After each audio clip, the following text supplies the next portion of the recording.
how to get notifications when your contact join Signal. Hi guys, in this video I will show you how to receive notifications when your contact join Signal application. It's so easy and quick, so let's jump in. First thing, go to your Signal application on your phone, click on it, click on turn.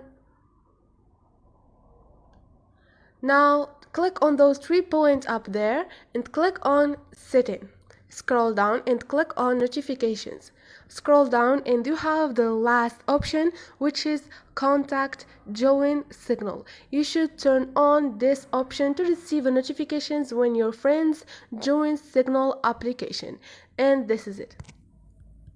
So this is it guys. Hope this video was helpful to you, and if you liked the video, don't forget to subscribe and like.